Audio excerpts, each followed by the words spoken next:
അങ്ങനെ വന്ദേ ഭാരതിൽ മംഗലാപുരത്തെത്തിയ ഞങ്ങൾക്ക് 2 ദിവസത്തെ കറക്കത്തിന് വേണ്ടിയിട്ട് ഒരു വണ്ടി അറേഞ്ച് ചെയ്തിട്ടുണ്ട്. അപ്പോൾ ആ ബസ് ഞങ്ങൾക്ക് വേണ്ടി വെയിറ്റിംഗ് ആയിരുന്നു. ബസ്സിലേക്ക് നേരെ ഞങ്ങൾ കയറി. രാവിലെ ഇപ്പോൾ സമയം 1 മണിയാകുന്നു. 1 മണിയായിട്ടും ഞങ്ങളെല്ലാവരും നല്ല എനർജറ്റിക് ആയിട്ടാണ്. കാരണം മറ്റൊന്നുമല്ല, വന്ദേ ഭാരത് തന്നെയാണ്. വേറെ ഏതെങ്കിലും ട്രെയിനിലാണ് നമ്മളിങ്ങനെ സിറ്റ് ചെയ്ത് വന്നിരുന്നെങ്കിൽ വളരെയധികം ടയേർഡായേനെ. അപ്പോൾ ഇതാണ് നമ്മൾ 2 ദിവസം താമസിക്കാൻ പോകുന്ന നമ്മുടെ ഹോട്ടൽ റൂം. ഇപ്പോൾ രാവിലെ 3:30 കാരണം 2.5 മണിക്കൂർ എടുത്തു. നമ്മളിപ്പോൾ കുന്താപൂരിലാണുള്ളത്. ഇനി 2 ദിവസം ഈ കുന്താപൂരിൽ ഇവിടെയായിരിക്കും ഞങ്ങളുടെ താമസം. അപ്പോൾ രാവിലെ ആയതുകൊണ്ട് തന്നെ ചെക്കിങ് ചെയ്യാനായിട്ട് വലിയ താമസമൊന്നും ഉണ്ടായിരുന്നില്ല. നേരത്തെ പറഞ്ഞായിരുന്നു ഇന്ന സമയത്താണ് നമ്മൾ എത്തുന്നത് എന്നുള്ളത്. അതുകൊണ്ട് തന്നെ ട്വിൻ ഷെയറിംഗ് ആണ് നമുക്കെല്ലാവർക്കും അനുവദിച്ചിരുന്നത്. ഒരു റൂമിൽ 2 പേരെന്ന നിലയ്ക്ക് അത്യാവശ്യം നല്ല വലിപ്പമുള്ള റൂമും കാര്യങ്ങളൊക്കെയാണ്. AC ആണ്.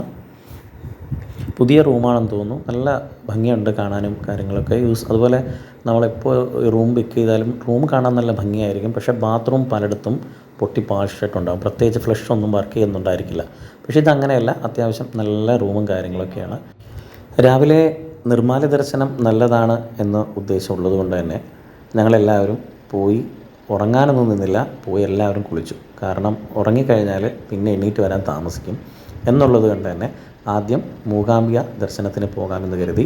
മൂകാംബിക ക്ഷേത്രം രാവിലെ തുറക്കുന്നത് 5 മണിക്കാണ്. 5:30 ആയപ്പോഴേക്കും ഞങ്ങൾ അവിടെ എത്തിച്ചേർന്നു. കൃത്യം 1 മണിക്കൂർ യാത്ര പോലുമില്ല. പക്ഷേ റോഡുകളുടെ അവസ്ഥ വളരെ ശോചനീയമാണ് കേട്ടോ. നമ്മൾ കേരളത്തെയൊക്കെ കുറ്റം പറയുന്നുണ്ട്, പക്ഷേ കർണാടകയിൽ ഇത്രയും ഒരു റോഡിൻ്റെ അവസ്ഥ വളരെ ശോചനീയം തന്നെയാണ്.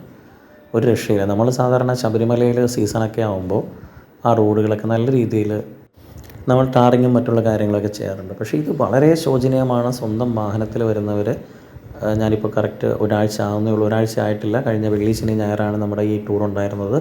റീസെൻ്റ്ലിയാണ് പോയിരിക്കുന്നത്. റോഡുകളുടെ അവസ്ഥ വളരെ ശോചനീയമാണ്.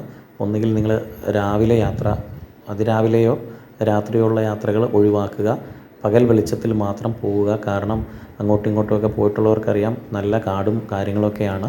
അപ്പോൾ റോഡിനോ ടയറിനോ എന്തെങ്കിലുമൊക്കെ ടയറുകൾക്ക് പഞ്ചറാകുകയോ അങ്ങനെയൊക്കെ ചെയ്തു കഴിഞ്ഞാൽ പുറകിൽ മറ്റ് വാഹനങ്ങൾ വരുന്നത് വരെ നിങ്ങളവിടെ കാത്തിരിക്കേണ്ടി വരും. അത് ഫാമിലി ആയിട്ട് പോകുമ്പോൾ ഒട്ടും സുരക്ഷിതരല്ല. അതുകൊണ്ട് നിങ്ങൾ വാഹനങ്ങളിൽ പോകാതിരിക്കുക എന്നുള്ളതാണ് എൻ്റെ ഒരു അഭിപ്രായം. നിങ്ങളവിടെ പോയതിന് ശേഷം ഒരു വണ്ടി ഇതുപോലെ ഹയർ ചെയ്തിട്ട് പോവുക. അങ്ങനെ ദേവിയെ കാണുന്നതിന് വേണ്ടിയിട്ട് ഞങ്ങൾ 16 ടീം അംഗങ്ങൾ നിർമ്മാല ദർശനത്തിന് വേണ്ടിയിട്ടാണ് വന്നത്. രാവിലെ ആയതുകൊണ്ട് തന്നെ അങ്ങനെ വലിയ തിരക്കോ കാര്യങ്ങളൊന്നും ഉണ്ടായിരുന്നില്ല. ഇതാണ് നമ്മുടെ മൂകാംബിക ക്ഷേത്രം. വന്നിട്ടുള്ളവർക്കറിയാം, വരാത്തവർക്ക് വേണ്ടിയിട്ടാണ്. ഇതാണ് ക്ഷേത്രത്തിൻ്റെ മുൻഭാഗം. സത്യം പറഞ്ഞാൽ അരവിന്ദൻ്റെ അതിഥികൾ എന്ന സിനിമ കണ്ടതിന് ശേഷം ഇവിടെ വന്നാൽ എനിക്ക് ആ അരവിന്ദനെയും ആ മറ്റ് കഥാപാത്രങ്ങളെയൊക്കെയാണ് ഓർമ്മ വരുന്നത്. ഞാൻ തൊഴുതതിന് ശേഷം നമ്മുടെ അരവിന്ദൻ്റെ ലോഡ്ജിങ് അവിടെ തന്നെ ചിത്രീകരിച്ചതാണോ എന്നറിയുന്നതിന് വേണ്ടിയിട്ടുള്ളൊരു ശ്രമം നടത്തി.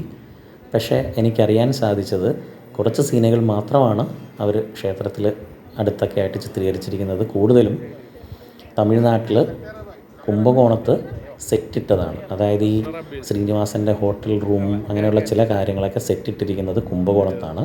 ബാക്കി ക്ഷേത്രത്തിൻ്റെ ദൃശ്യങ്ങൾ മാത്രം ചിത്രീകരിച്ചിരിക്കുന്നത് ഈ മൂകാംബിക ക്ഷേത്രത്തിൻ്റെ പരിസരത്ത് തന്നെയാണ്.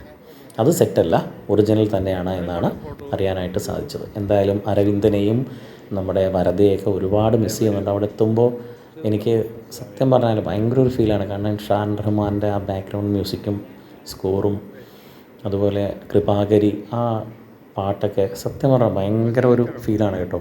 അവിടെ ചെന്നപ്പോൾ സത്യം പറഞ്ഞാൽ എൻ്റെ 2 കണ്ണും നിറഞ്ഞു പോയി. ആ മൂകാംബിക ക്ഷേത്രത്തിലേക്കുള്ള പ്രധാന കവാടത്തിൽ കയറിയപ്പോൾ മുതൽ നമ്മുടെ അരവിന്ദൻ്റെ അതിഥികളാണ് എനിക്ക് ഓർമ്മ വന്നത്. അപ്പോൾ ഞങ്ങളെല്ലാവരും കൂടെ ഫ്രണ്ടിൽ നിന്നിട്ട് ഒരു ഫോട്ടോയും വീഡിയോയൊക്കെ എടുത്തു.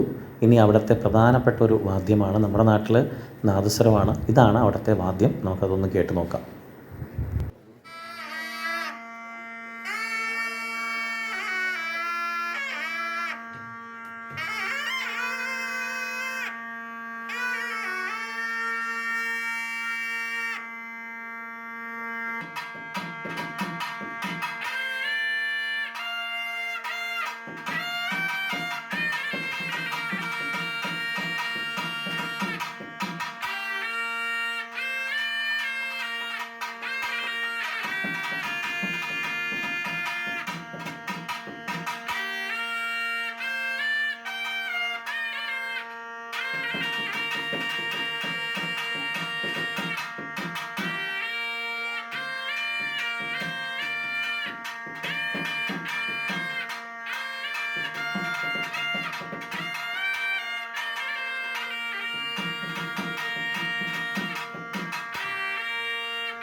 അപ്പോൾ ഞങ്ങളുടെ കൂട്ടത്തിലുണ്ടായിരുന്ന ഒരു കുട്ടി പട്ടാളത്തിൽ നിങ്ങൾ കണ്ടിട്ടുണ്ടാവും. അവളുടെ പേര് ശ്രേഷ്ഠ എന്നാണ്. നമ്മുടെ കൂടെ ഉണ്ടായിരുന്ന വിനോദിൻ്റെ മകളാണ് ശ്രേഷ്ഠ. അവളുടെ വിദ്യാരംഭത്തിനും കൂടി വേണ്ടിയിട്ടാണ് അവർ നമ്മുടെ ടീമിനോടൊപ്പം യാത്ര ചെയ്തത്. അപ്പോൾ ആ വീട് അവിടെ എത്തിയപ്പോഴാണ് ഞാൻ അറിഞ്ഞത്. എന്തായാലും ഒരുപാട് സന്തോഷം. ദേവി മൂകാംബികയുടെ തിരുസന്നിധിയിൽ വെച്ചിട്ട് വിദ്യാരംഭം കുറിച്ച നമ്മുടെ ശ്രേഷ്ഠയ്ക്ക് എല്ലാവിധ ആശംസകളും മൂകാംബിക ദേവിയുടെ അനുഗ്രഹം എപ്പോഴും ഉണ്ടാവട്ടെ എന്ന് പ്രാർത്ഥിക്കുകയാണ്. പിന്നെ അവിടെ ചെന്നിട്ട് നമ്മൾ വിദ്യാരംഭം കുറിക്കുമ്പോൾ ഒരിക്കലും നക്ഷത്രമോ ദിവസമോ ഒന്നും നോക്കേണ്ടതായിട്ടില്ല. എപ്പോഴാണോ ദേവി നമ്മളെ മുന്നിൽ വിളിക്കുന്നത് ആ സമയത്ത് നമ്മൾ അവിടെ എത്തും എന്നുള്ളതാണ് വിശ്വാസം. അപ്പോൾ ഇപ്പോൾ കണ്ടതാണ് നമ്മുടെ ചണ്ഡികാഹവനത്തിൻ്റെ ഹോമകുണ്ഡങ്ങൾ. ഇത് വെളിയിലുള്ളതാണ്, അകത്ത് നമുക്ക് ചിത്രീകരിക്കാനായിട്ട് പറ്റില്ല. അകത്ത് ധാരാളം ഹോമകുണ്ഡങ്ങളുണ്ട്. എനിക്ക് തോന്നുന്നു എല്ലാ ദിവസവും ചണ്ഡികാഹവനം നടക്കുന്ന ഒരേ ഒരു ക്ഷേത്രം മൂകാംബികയായിരിക്കും. അതും കഴിഞ്ഞ് നിങ്ങൾ മുന്നോട്ട് വന്നു കഴിഞ്ഞാൽ ഇതുപോലെ ഒരു സ്റ്റാൾ നിങ്ങൾക്ക് കാണാം. ഇപ്പോൾ അത് വർക്കിംഗ് അല്ല, എനിക്ക് തോന്നുന്നു 8 മണിക്ക് ശേഷമായിരിക്കും. ഇത് ദേവിക്ക് ഉടുപ്പിച്ച അല്ലെങ്കിൽ ദേവിക്ക് സമർപ്പിച്ച ഉടയാടകളാണ്. അപ്പോൾ സാരി അങ്ങനെയുള്ള കാര്യങ്ങൾ അത് ലേലത്തിന് വെക്കും. ചിലതവർ ലേലത്തിന് വെക്കും, ചിലതവർ ഫിക്സഡ് പ്രൈസ് വെച്ചിട്ടുണ്ട്. നമുക്കത് വാങ്ങിക്കാം, ഉപയോഗിക്കാം. പക്ഷേ അത് ദേവിക്ക് സമർപ്പിച്ചത് നമ്മൾ ഉടുക്കുന്നത് എത്രത്തോളം ശരിയാണ് എന്നെനിക്കറിയില്ല. നമ്മളത് മേടിച്ച് വീട്ടിൽ സൂക്ഷിച്ച് വെക്കുക എന്നുള്ളതായിരിക്കും നല്ലത്. കാരണം ദേവി ഉപയോഗിച്ച ഒരു വസ്ത്രം നമ്മളും ഉടുത്തു കഴിഞ്ഞാൽ അത് എത്രത്തോളം ശരിയാണ് എന്നറിയില്ല. പിന്നീട് പുറകുവശത്തായിട്ട് ഇതുപോലെയുള്ളൊരു ചടങ്ങ്, നെയ്വിളക്കോ മറ്റോ ആണെന്ന് തോന്നുന്നു. വിളക്കുകൾ കത്തിച്ച് ആളുകൾ ദേവിക്ക് ചുറ്റിനും ഇങ്ങനെ ആരതി പോലെ ഒഴിഞ്ഞ് അവിടെ സമർപ്പിക്കും. അങ്ങനെ അതെല്ലാം കഴിഞ്ഞ് ഞങ്ങൾ നേരെ വെളിയിലേക്ക് ഇറങ്ങി. ഇതിലൂടെയാണ് നമ്മുടെ എല്ലാ വാഹനങ്ങളും കടന്നു പോകുന്നത്. ഇത് കിഴക്കേ നടയല്ല, പടിഞ്ഞാറേ നടയാണ്. എല്ലാ വാഹനങ്ങളും കടന്നു പോകുന്നത് ഇതിലൂടെയാണ്.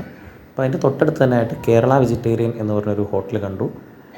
മൂകാംബികയിൽ 95% മലയാളികൾ തന്നെയാണ് പോകുന്നത്. അതുകൊണ്ട് തന്നെ മലയാളത്തിൽ നമ്മൾ സംസാരിച്ചാലും അവർക്ക് കുഴപ്പമില്ല, എല്ലാവർക്കും മലയാളം അറിയാം. ഭൂരിഭാഗം ആളുകളും ഇഡ്ഡലിയാണ് ഓർഡർ ചെയ്തത്. കാരണം ഇഡ്ഡലി എവിടെ പോയാലും ഇഡ്ഡലി സേഫാണ്. പിന്നെ എല്ലാവർക്കും കൂടെ ചേർത്തൊരു കേസരിയും പറഞ്ഞു. ഇവിടെ നെയ്യല്ല, കൂടുതലും ഡാൽഡയാണെന്ന് തോന്നുന്നു ഉപയോഗിക്കുന്നത്. അങ്ങനെ ബ്രേക്ക്ഫാസ്റ്റ് കഴിച്ച് ഞങ്ങൾ നേരെ ഹെമ്മാടിയിലേക്കാണ് പോകുന്നത്. അപ്പോൾ ഇനി ഹെമ്മാടിയിൽ എന്തൊക്കെയുണ്ട് കാണാൻ, അവിടുത്തെ വിശേഷങ്ങൾ എന്തൊക്കെയാണ് എന്നുള്ളത് നമുക്ക് അടുത്ത വീഡിയോയിൽ കാണാം. അപ്പോൾ വീഡിയോ നിങ്ങൾക്ക് ഇഷ്ടപ്പെടുന്നുണ്ടെങ്കിൽ ലൈക്ക് ചെയ്യുക, കമൻറ്റ് ചെയ്യുക, മറ്റുള്ളവർക്ക് കാണാൻ വേണ്ടിയിട്ട് ഷെയർ ചെയ്യുക. കഴിഞ്ഞ വീഡിയോ ഇട്ടപ്പോൾ എല്ലാവരും നല്ലൊരു പ്രതികരണമായിരുന്നു. ഈ വീഡിയോയ്ക്കും അതുപോലെ നിങ്ങളുടെ ഒരു സപ്പോർട്ട് ഉണ്ടാകുമെന്ന് വിചാരിക്കുന്നു. അപ്പോൾ അടുത്ത വീഡിയോയിലേക്കും കാണാം. It's by.